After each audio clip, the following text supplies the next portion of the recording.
तो अब इसके बाद हम लोग रैशनल नंबर पे चर्चा करेंगे। तो रैशनल नंबर आखिर है क्या और इसको हम लोग कैसे लिख सकते हैं, इसकी पहचान क्या है, तो आप सब चीज के बारे में चर्चा करेंगे। तो रैशनल नंबर पहले होता क्या है, व्हाट इज रैशनल नंबर?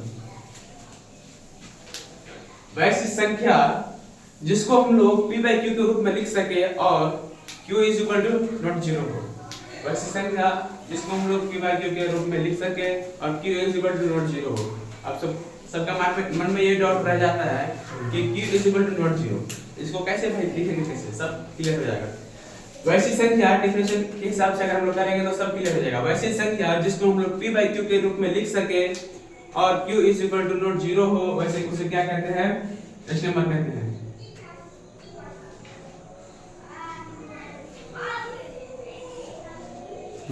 बराबर कहाँ से आ गया,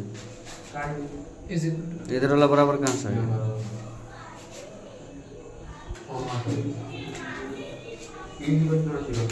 वैसी संख्या जिसको हम लोग p by q के रूप में लिख सके और q is equal to not zero हो, उसे हम लोग रैशनल नंबर कहते हैं। और p का अगर बोलेगा p से p दे, p के जगह पर कोई भी संख्या आ सकता है, p के जगह पे कोई भी संख्या आ सकता है और q के जगह पर भी कोई भी संख्या आ सकता है। तो q is equal to not zero का मतलब है क्या है, q is equal to not zero का मतलब क्या है, इसको हम लोग समझते हैं कि अगर हम लोग को ये दिया रहे तो ये क्या होगा, is equal to not zero, यानी q जीरो के बराबर नहीं आना चाहिए। तो इसका जीरो आ गया, q में आ गया, तो इसका क्या नहीं होगा, ये रैशनल नंबर नहीं होगा, रैशनल नंबर नहीं होगा। अगर इसी के जगह पे अगर यहाँ पे हम लोग देते हैं 2 by 1, तो 2 by 1 इसका नीचे 1 आ गया, नहीं लिखेंगे फिर भी चलेगा, लेकिन ले लिए 2 by 2 ले लिए। तो अगर इसमें अगर देखेंगे, इसी बार इसमें देखेंगे डिफरेंशियल के हिसाब से कौन कौन लोग रैशनल नंबर होगा, ये होगा। ये क्यों नहीं होगा, क्योंकि डिफरेंशियल में दिया हुआ है जो ऐसी संख्या जिसको हम लोग p by q के रूप में लिख सके और q is equal to not zero हो, उसे हम लोग क्या कहते हैं, रैशनल नंबर कहते हैं। तो इसका q के जगह पे जीरो आ गया ना, q के जगह पे इसका जीरो आ गया, अगर q के जगह पे इसका जीरो आ गया तो क्या होगा, ये रैशनल नंबर नहीं होगा।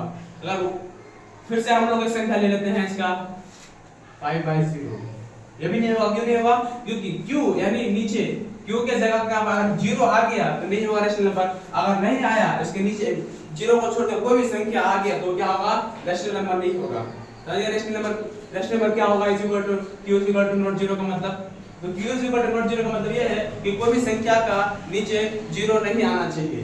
अगर वो जीरो नहीं आता है, कोई भी संख्या जीरो आता है तो क्या होगा, जीरो अगर आता है तो क्या होगा, वो उसका कोई डिफरेंस नहीं है, क्या नहीं है, एरर है, एरर। क्या एरर है? किसी भी संख्या को जीरो से हम भाग नहीं दे सकते हैं, वो अपरिभाषित होता है। क्या होता है? अपरिभाषित, अनडिफाइंड होता है, अपरिभाषित। ठीक है, बट किसी भी संख्या से हम जीरो को भाग दे सकते हैं। किसी भी संख्या को हम जीरो को हम किसी भी संख्या से भाग दे सकते हैं। ठीक है, नंबर लाइन पे रैशनल नंबर को कैसे दर्शाएंगे, दर्शाइए। नंबर लाइन पे रैशनल नंबर को कैसे दर्शाएंगे?